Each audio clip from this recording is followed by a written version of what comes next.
kita dikelirukan disebabkan kita melihat dunia agama ni macam dunia selebriti dan entertainment. Semalam ada satu ni nak buat rakaman saya, dia sebuah rakam selamat ke channel mengenali tokoh-tokoh selebriti. Saya batalkan rakaman tu. Kata, I'm not selebriti, saya bukan selebriti. Saudara kenal saya tapi saya bukan selebriti. Yang lain nak masuk tak apalah, itu dia punya hal. Tapi kita ada salah faham. Ketika para anbiya alaihimussalatu wassalam, mereka memasuki ajaran ataupun memasuki dakwah ini, mereka tidak memasukinya kerana nak menjadi penghibur, mencari lawak apa supaya ramai orang boleh gelak. Mereka tidak masuk untuk menjadi kaya. Sebahagian mereka ada harta kerana kurniaan Allah pada mereka.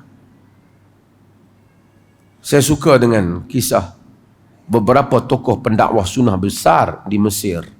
Sebahagian tuan-tuan tahu, Abu Ishaq, ramai lagi. Pada usia awal muda mereka, sukar nak berceramah, orang tak bagi, masjid tak bagi, orang halang, polis tak bagi, kerajaan tangkap.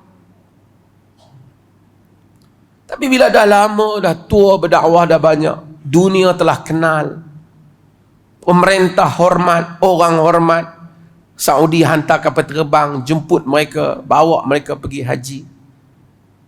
Saya dengar cerita anak murid dia, dia sedih. Dia kata, Masya Allah, besarnya rahmat Allah. Pada hari kami memulakan dakwah, bukan ini igawan kami. Igawan kami hanyalah berilah peluang kami bercakap. Berilah keizinan untuk kami boleh menyampaikan apa yang kami yakin ia benar. Tapi Allah dengan kurniaannya kemudian dia bagi. Tapi itu tidak pernah mengubah mereka untuk bercakap benar. Terus dengan dakwah sunnah Nabi SAW, sehinggalah pemahaman itu diubah apabila orang tahu nak jadi apa? Nak jadi penceramah agama. Sebab modal ayat liok saja. Cakap sejam, buat lawak sikit, buat cerita sikit, baca hadis dhaif pun boleh, palsu pun okey, sampul tetap sama. Lagi banyak orang gelak, lagi banyaklah orang panggil. Dia menjadi entertainment. Dan kalau ada fakta yang benar, tidak akan disebut, kerana kalau sebut yang benar, nanti akan jadi masalah. Maka ramailah penceramah dengan berbagai gaya. Sebahagiannya program reality yang memang diasuh ketika mana nak menangis, ketika mana nak bersedih, muka absolutely seperti seorang pelakon. Ketika dia menangis ialah dia telah dilatih menangis. Tuan-tuan tengok pelakon-pelakon yang berlakon watak-watak di dalam filem mereka. Mereka menangis, kita pun menangis. Sebenarnya mereka berlakonnya. Tapi tak apalah, mereka menghayati watak. Mereka tak sedih pun. Bahkan tadi duk fikir macam mana nak bagi mata aku keluar air mata. Sehingga ceramah agama itu menjadi entertainment. Maka ramai penceramah muncul dalam dunia ini. Saya tak kata kita bagus ataupun orang lain tak bagus. Mungkin kita dan mungkin orang lain juga. Mungkin sebahagiannya bagus. Tapi mungkin juga sebahagiannya menjadikan inilah sumber pendapatan. Berlatih untuk berceramah bukan kerana nak menyampaikan apa yang dia yakin ini yang wajib disampaikan, tetapi kerana dia rasakan ini adalah sumber pendapatan. Jadi ustaz naik kereta mewah, orang bagi makan free.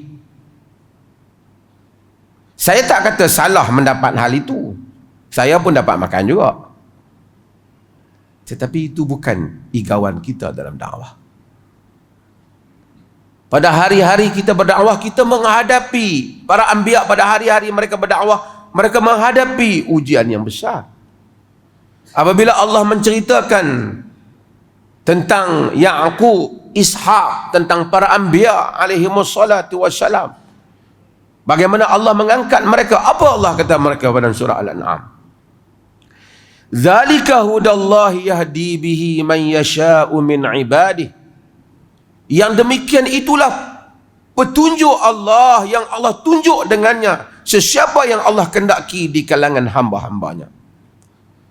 Walau asyraku lahabita anhum ma kanu ya'malun. Jika mereka syirik, andainya mereka tak syirik, jika mereka syirik, yakni mempersekutukan Allah dalam amalan, di dalam dakwah mereka, lahabita anhum ma kanu ya'malun, maka gugurlah daripada mereka apa yang mereka lakukan.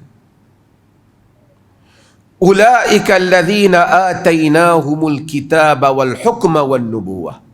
Mereka itulah orang-orang yang telah diberikan kepada mereka kitab, hukum, kebijaksanaan ataupun hikmah pada mereka, hukum hakam ataupun panduan, wan nubuwah, dan kenabian.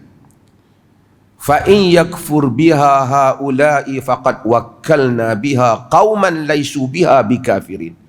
Jika orang-orang yang kafir itu tak menyokong mereka, tak mau sokong mereka, para nabi, kami akan wakilkan orang lain yang tak menentang mereka untuk menyokong mereka. Jika orang tak mau, kalau kita dakwah yang benar, ada orang tolak kita pun, Allah tetap akan hantar orang yang terima kita. Ketika orang Taif baling Nabi dengan batu, jin terima dakwah Nabi di Taif.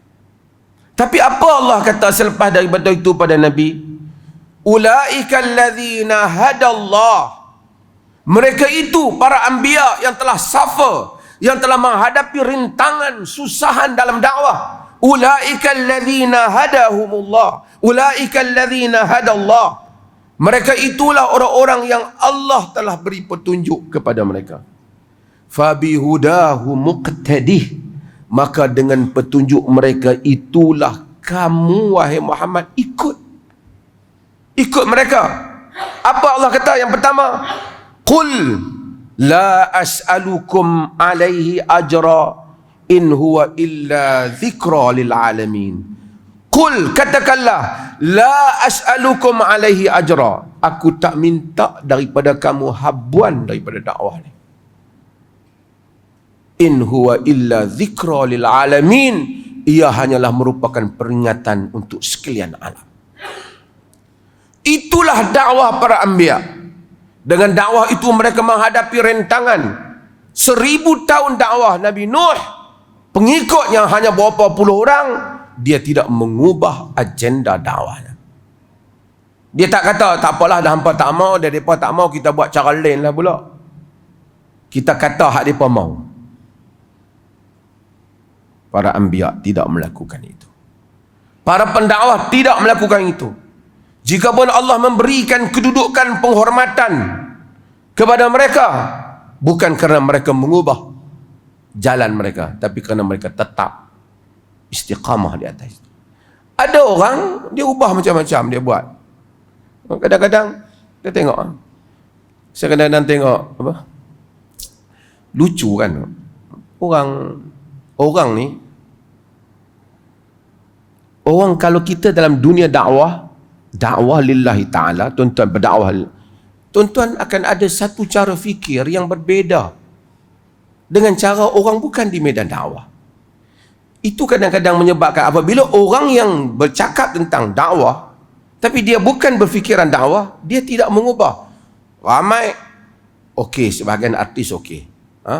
Tak apalah, artis ke apa ke selain artis, kita nampak, oh telah pakai tudung baru, tudung style artis ni, tudung style artis ni. Tapi mereka hanya mengubah warna tudung dan meletakkan tudung. Mereka tidak mengubah cara fikir yang betul. Cara fikir masih lagi cara fikir jahiliyah. Bukan semualah saya kata, sebahagian manusia cara fikir dia jahiliyah. Bila ada berlaku apa-apa benda, dia tak tawakal kepada Allah, dia tidak mentauhidkan Allah. Tapi kerana dia dapat cerita dah berhijrah, sekarang sedang jual tudung desain baru. Entertainment. Dah berhijrah, sekarang daripada penyanyi biasa, sekarang sudah lebih Islamik, keluarkan produk makanan, ada gambar dia, dah pakai tudung ataupun pakai kopiah. Entertainment. Marketing. Saya bukan kata semua salah, tapi saya cerita ini berlaku dalam semua. Mudah-mudahan Allah pelihara kita daripada hal ini.